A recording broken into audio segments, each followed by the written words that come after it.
கிராமத்து பொண்ணு விசா பேசுகிறேங்க. இந்த எங்கள் அம்மா ரெடி ஆகிட்டாங்க. எண்ணெய் ஊற்றுறாங்க. இந்த பச்சை மிளகா பாருங்கள், 1 கிலோ பச்சை மிளகா. எண்ணெய் எவ்வளோ? ஒரு 100 மில்லி ஊற்றலாமா? 1/4 லிட்டர் ஊற்றணுங்களா? 150 மில்லி ஊற்றணுமாம்மா எண்ணெய். பாருங்க, அப்படியே பச்சை மிளகாய் 1 கிலோ பச்சை மிளகாயும் கொட்டுறாங்க.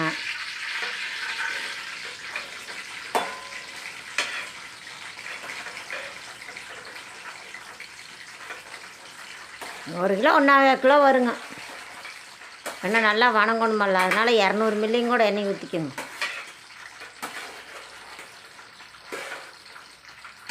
கால் லிட்டர் எண்ணெய் பிடிக்குங்களாம்மா. கோல்டு வின்னரும் ஊற்றிக்கலாம், பாமாயில் ஊற்றிக்கலாம். உங்களுக்கு எந்த எண்ணெய் வேணுமோ அந்த எண்ணெய் ஊற்றிக்கோங்க. ஏன்னா இருக்கிறவங்க ஊற்றுவாங்க, ஒரு சிலர் இல்லாதவங்க கோல்டு வின்னர் யூஸ் பண்ணுவாங்க, ஒரு சிலர் பாமாயில் யூஸ் பண்ணுவாங்க. அவங்கவுங்க யூஸ் பண்ணுற எண்ணெயை பொறுத்து இருக்குது. உப்பு எப்போ போடுவீங்கம்மா? உப்பு கொஞ்சம் நேரம் வச்சு போடணும். மிளகா நல்லா வணங்கினதுக்கப்புறமா இந்த வணக்குறாங்க பாருங்கள். கண்ணாத்தா சாந்தி அப்படியே திரும்புங்க. கண்ணாத்தா சாந்தியம்மா, கண்ணாத்தா சாந்தியம்மா வணக்கம். வாங்கல் டிப்ஸு, சூப்பரான டிப்ஸு.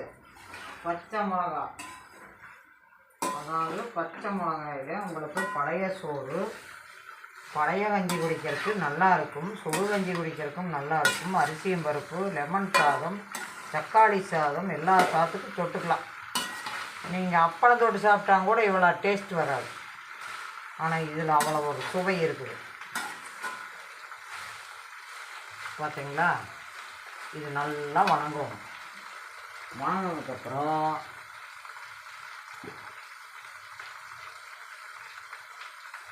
சால்ட்டுப்பா கல்லுப்புங்களா? சால்ட்டு கல்லுப்பு போட்டால் ரொம்ப இதாகிடும், கரையாது. அதனால சால்ட்டு உப்பு கொஞ்சம் போட்டிங்கன்னா, ஒரு 2 வெயிட் சால்ட்டு போட்டிங்கன்னா வேலை முடிஞ்சது. இவ்வளோதான்.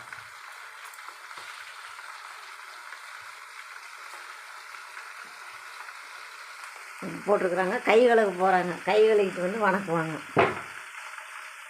1/4 கிலோ மிளகா, அது சுண்டுனா இம்புட்டூண்டு வரும்.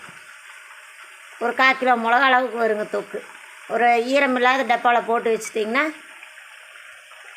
சாப்பிட்டுக்கலாம். ஊறுகாய் மாதிரியே தான், டப்பா ஈரம் இல்லாமல் வச்சு போட்டு சாப்பிட்டுக்கலாம்.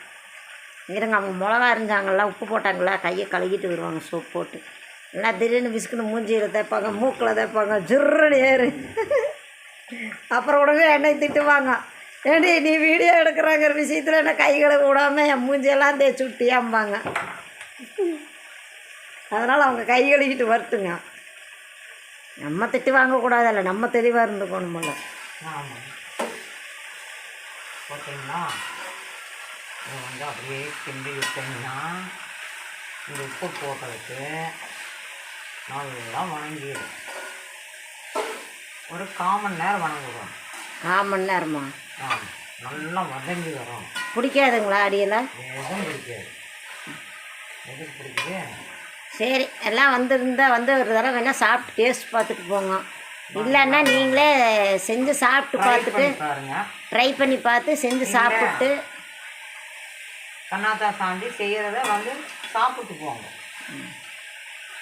ஓகேங்களா? எண்ணெய் கமெண்ட் பண்ணுங்கள். அப்போ தான் அவங்க டிஃப்ரெண்ட்டாக சொல்லுவாங்கிறாங்க. கமெண்டு லைக்கும் போட்டிங்கன்னா அவங்க ஏதாவது வேறு ஏதாவது டிஃப்ரெண்ட்டாக சொல்லுவாங்க.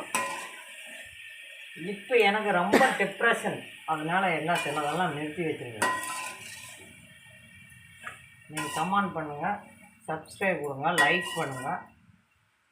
எல்லாம் ஒன்றொன்னா சொல்கிறேன். இது அப்படியே இதில் அப்படியே வணங்குது. இது என்ன சாப்பாட்டு மட்டும் தான். ஓகே கண்ணாத்தம்மா, பாய் சொல்லிடுங்க. பாய். ஓகே, கிராமத்து பொண்ணும் பாய். அடுத்த வீடியோவில் பார்ப்போம்.